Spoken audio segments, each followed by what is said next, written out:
नमस्कार, विश्वविशाल न्यूजमध्ये आपल्या सगळ्यांचं स्वागत आहे. मी विशाल जगदाळे. खरं तर आता आपण पाहतोय विद्यार्थी असतील जास्त करून तर मोबाईलच्या दुनियेमध्ये ते आहेत आणि धाराशिवमध्ये एक असं विद्यालय आहे छत्रपती शिवाजी माध्यमिक विद्यालय. या विद्यालयात आत्ता आपण बघू शकतो आता किती वाजलेले आहेत, साधारणतः 9 वाजत आहेत आणि 9 वाजल्यात तरीसुद्धा इथं विद्यार्थी मैदानावरती खेळ खेळत आहेत. तर या संदर्भातच आपण चर्चा करणार आहोत आणि आपल्याबरोबर चर्चा करण्यासाठी आहेत दादा देशमुख सर, जे की क्रीडा मार्गदर्शक आहेत छत्रपती शिवाजी माध्यमिक विद्यालयामध्ये. सर, काय सांगाल? खरं तर आता मोबाईलचं जग आहे, सगळे मोबाईलमध्ये गुंग आहेत आणि तुमच्या शाळेतले विद्यार्थी मात्र ग्राउंडवरती मैदानावरती दिसत आहेत. आता वर्षानुवर्ष मी 2005 पासून मैदान चालवतोय व्हॉलीबॉलचं. त्याच्या आधी खो खोचं चालवलं, पण 2005 पासून व्हॉलीबॉलचं मैदान चालवतोय. तर शाळेची जी काही 100% मार्क घेऊन पास होणारे विद्यार्थी आहेत त्यात 70% आमच्या ग्राउंडवरचे खेळाडू असतात. त्याच्यामुळं पालकांचा गैरसमज आहे की खेळाचा आणि खेळलं की अभ्यासावर दुष्परिणाम होतो. फक्त त्या मुलाच्या मानसिकतेवर आधारित आहे. किंवा खेळल्यानंतर दम लागतो, बॉडी थकते, पण किती वेळ हे 10 दिवस 15 दिवस थोडा त्रास होतो, पण त्याच्यानंतर मात्र तुमचा हा एक आयुष्याचा भाग होतो. तुम्ही हे मैदानावर सराव नाही केला तर तुमचं अंग दुखायला चालू होतं. तर मग ते इथून खेळून गेले की खेळून गेल्यानंतर आपल्या आईवडिलांनी एवढी संधी दिली आहे, तर आपण इथून खेळून गेल्यानंतर TV बघायचं नाही, मोबाईल बघायचं नाही. आमच्या ग्राउंडवर आम्ही बऱ्यापैकी सूचना देतो आणि मग मुलं जाऊन घरी फ्रेश म्हणून अभ्यासाला बसू शकतात. आणि त्यातल्या सर्वच मुलांना जवळपास लक्षात येतं की बाबा आपल्याला खरंच आपल्याला आईवडिलांनी चान्स दिला आहे. आता आजकाल मुली आपल्या घराच्या बाहेर पाठवाव्या असं कुणाचीच इच्छा नाही, पण ह्या मुली मैदानावर येतात. आता 9 वाजले संध्याकाळच्या, तरी सुद्धा मैदानावरती मुली खेळताना दिसत आहेत. नियमितच 8:30 ते 8:45 त्यांना सोडलं जात आहे. पण कुठल्याही पालकांची किंवा मुलींची काही तक्रार नाही. मुली मजबूत आहेत, भीत नाहीत, त्यांचं घर गाठायला ती खंबीर आहेत. आणि आपल्या आयुष्यात मुलगा जर असेल तर मुलाला आपण आयुष्यभर त्याच्या सोबत राहणार आहेत. त्याच्यामुळे त्याला आपण प्रोटेक्ट करू शकतो. पण आपली मुलगी दुसऱ्या घरी जाणार आहे, ती 100% मानसिकदृष्ट्या शारीरिकदृष्ट्या कणखर असावी असं माझं तर मत आहे. त्याच्यामुळे मी माझ्या मुलीला सुद्धा आणि माझ्या मुलाला सुद्धा कधी मैदानापासून लांब ठेवलं नाही. आणि ही जी मुलं आहेत ती माझीच आहेत समजून आम्ही वागतो. त्याच्यामुळे हे माझ्याबरोबर एवढे जिव्हाळ्यानं राहतात आणि त्याच्यामुळं एक रूप झाल्यामुळंच आमच्या संघाला जी यश मिळतं आहे त्याचा सगळ्यात महत्त्वाचा भाग हा आम्ही एकरूप आहेत. आतापर्यंत तुमच्याकडनं किती राष्ट्रीय आणि किती आंतरराष्ट्रीय खेळाडू घडलेले आहेत? आता आंतरराष्ट्रीय खेळाडूचा योग आला नाही, म्हणजे मागं ज्या वेळेस रेणुका पतंगे ही त्या दर्जाची खेळाडू होती, तिची निवड पण झाली, इंडियाचा कॅम्प झाला भोपाळला, पण इंटरनॅशनल स्पर्धा कॅन्सल झाल्या आणि त्याच्यामुळं तो माझा संधी हुकली. त्याच्यानंतर पुन्हा श्रेयस खांडेकर हा बेंगलोरला कॅम्पला गेला. 100% हा विद्यार्थी आता माझ्या बाजूलाच आहे, हा 9वी पास होणार आहे आता. आणि त्याची उंची वगैरे त्याचं स्किल फार चांगलं आहे. पण काही राजकीय गोष्टी असते, काय कशामुळे झालं माहीत नाही, पण तो 12 यायच्या ऐवजी त्याला 13वा ठेवला गेला. ती संधी गेली. त्याच्यानंतर परत पुण्याला सिलेक्शन झालं, त्यात पण त्याच्यावर अन्याय झाला.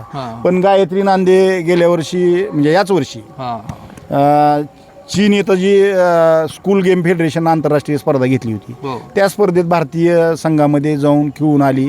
ती आंतरराष्ट्रीय खेळाडू आपली पहिलीच. परत कीर्ती गायकवाड म्हणून एक मुलगी होती, आता ती BMS डॉक्टर आहे, MD करते सध्या. ती पण भोपाळलाच इंडिया टीमचं सिलेक्शन झालं. तिचं सिलेक्शन झालं पण तिचा पासपोर्ट तयार नव्हता. पासपोर्ट तयार नसल्यामुळे ती संधी मागं मिळू शकत होती. परत काय संघटनेचे काही विषय झाले, कोर्ट मॅटर झाले, आंतरराष्ट्रीय स्पर्धेत टीम पाठवायचंच बंद झालं. पण आता आहे, अजून 2-3 खेळाडू आहेत. राऊत आहे, गाडवे आहे, आयुष खडके आहे, संस्कारदीप गीते आहे, केदार आहे. आणि व्हॉलीबॉलचं सगळ्यात महत्त्वाचं वैशिष्ट्य काय आहे तर तिथं सिलेक्शन देताना उंचीला प्राधान्य देते. आणि आपल्या इकडचं सरासरी उंची कमी आहे. आणि जी काही शाळेत मला उंच मुली दिसतील त्यांना आपण बोलवलं तर ती यायला तयार नाहीत. आणि ज्यांची उंची कमी आहे ती उत्साहाने यायला तयार आहेत. मग त्यांना येऊ नको तर म्हणता येत नाही. आणि जे आपल्याला आवश्यक आहे ती येत नाहीत. पण आहे आता चांगल्या उंचीचं आहे. हिनं 8वीला आहे, हो. ही 9वीला आहे, तिनं 11वीला आहे, हिनं 8वीला आहे. पोरामध्ये पण आता केदार 8वीलाच आहे. मला या मुलांना विचारायचं आहे की मला आयुष श्रेयसची हाईट 7 फूट हाईट आहे. 6 फूट 40. साडेसहाच्या जवळपास. 6.5च्या जवळ हाईट आहे. मला एक सांगतो की मोबाईलमध्ये खरं तर तरुणाई अडकलेली आहे. तुम्ही मोबाईलपासून कसं काय दूर राहता? सर स्पोर्ट्समध्ये आपल्याला टीमवर्क भेटतं आहे, असं संधी भेटते बाहेर खेळण्याची. मोबाईलच्या आहारी जाऊन आपलं काही फिटनेस राहत नाही, मेंटॅलिटी राहत नाही, अशी अभ्यास करण्याची सारखं असं आळस येतो आहे. स्पोर्ट्समध्ये आल्यानंतर असं जर जोश येते, खेळ वाटतंय, ते झाल्यानंतर अभ्यास करतो आम्ही रेग्युलर. मोबाईलच्या आहारी जात नाही आम्ही कंटिन्यू. तुझं नाव सांग आणि तू काय सांगशील, तू या खेळाकडे कशी वळलीस आणि या खेळामुळं तुझ्या अभ्यासावरती काय परिणाम झाला का? माझं नाव गायत्री गोविंद नांदे. फर्स्ट तर म्हणजे हाईट होती माझ्याकडे, ते एक चांगलं होतं माझ्यासाठी. आणि स्कूलचा गेम आहे हा, सो मी बघून मला असं वाटलं की खेळावा हा स्पोर्ट, चांगला आहे त्या दृष्टीने. आणि फिटनेस राहते, मेंटॅलिटी वाढते, आपले माइंड फ्रेश होतो, जसं नॉर्मल गोष्टीच घडतात. आणि अभ्यासावर परिणाम होतो का? असं काहीच होत नाही. म्हणजे गैरसमज आहे की खेळामुळे अभ्यासावर परिणाम होतो, पण असं काही होत नाही. उलटं मेंटली आपण फिट राहतो की अभ्यास करून आपण खेळ आणि अभ्यास होऊन एकत्र केला तर तेवढंच फिट होऊ शकतो. आणि सगळ्यात महत्त्वाचं म्हणजे खरं तर आता मोबाईलचा विषय आहे. तरुणाई असेल किंवा शालेय विद्यार्थी सुद्धा असतील किंवा अगदी लहान मुलं सुद्धा असतील, ते सगळे मोबाईलमध्ये अडकलेले आहेत. मग तुम्ही ह्याच्यातनं बाहेर कसं आलात? आणि वेळ नाही मिळत स्कूल करून आणि गेम खेळून मोबाईल बघण्यासाठी, तर वेळ नाही मिळत. मोबाईलपासून दूर राहणं शक्य आहे? हां, जर ठेवलं तर मनात तसं नाही होत, वेळच नाही मिळत भेटायला, म्हणजे असं फोनसोबत कॉन्टॅक्ट नाहीच. इकडं आणखी काय खेळाडू आहेत, आपण त्यांना विचारूयात. तुझं नाव सांग आणि खेळाकडे कसा वळला असतो? माझे नाव आयुष अमोल खडके. माझे वडील ही खेळाडू होते आधीपासून व्हॉलीबॉलचे. मग आजोबा पण होते. मग त्यांचं बघून मला खेळाला आवड झाली व्हॉलीबॉलच्या आणि खेळायला चालू केलं. खरं तर आता शालेय विद्यार्थी असतील, तरुणाई असेल, तोच विषय, मोबाईलपासून दूर कसं शक्य आहे राहणं?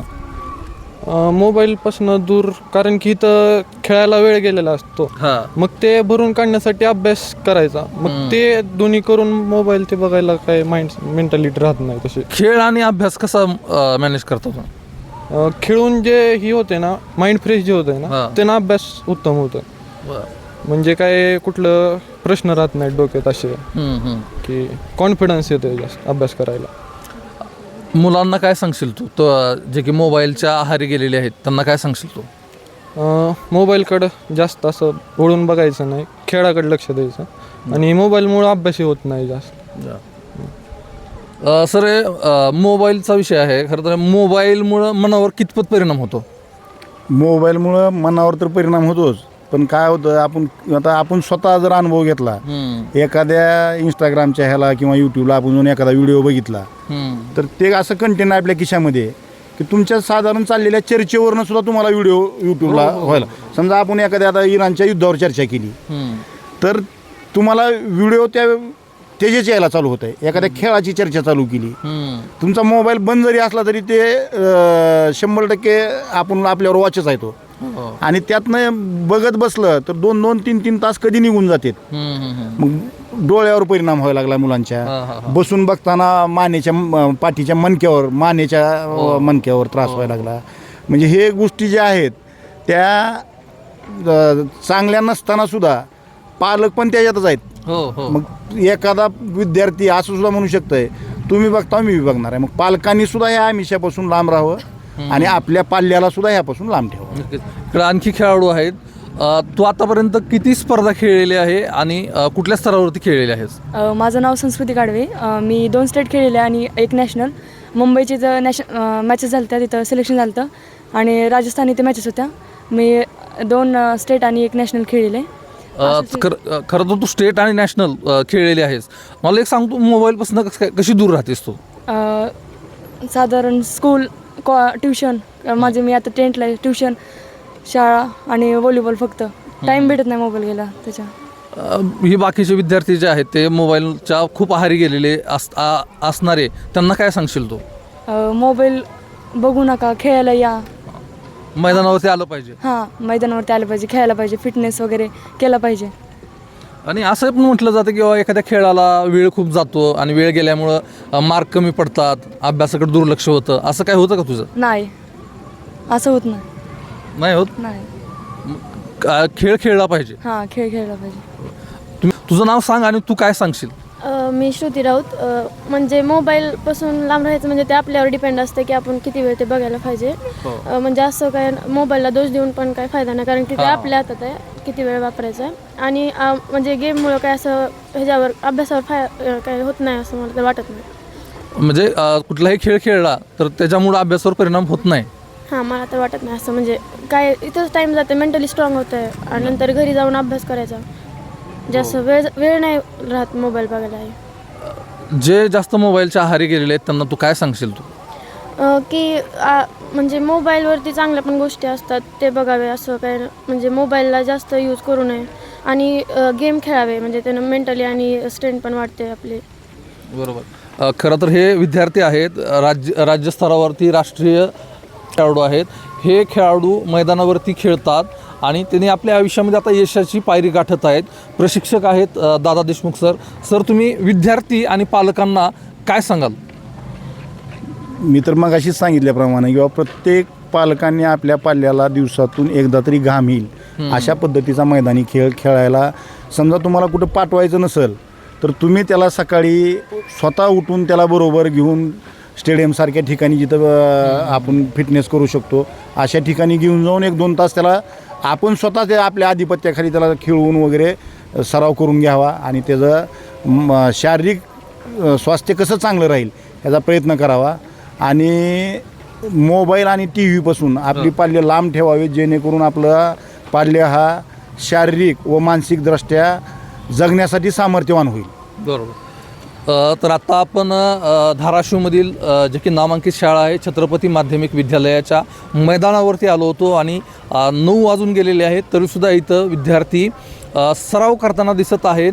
खरं तर जे पालक असतील, जे पालक हा व्हिडिओ बघत असतील त्या पालकांनी आपल्या पाल्याला मोबाईलपासून कसं दूर ठेवता येईल हे पाहणं गरजेचं आहे आणि मैदानावरती त्यांना घेऊन जाण्याचा नक्कीच त्यांनी प्रयत्न केला पाहिजे. विश्वविशालसाठी मी विशाल जगदाळे. आपण इथं थांबूयात. धन्यवाद.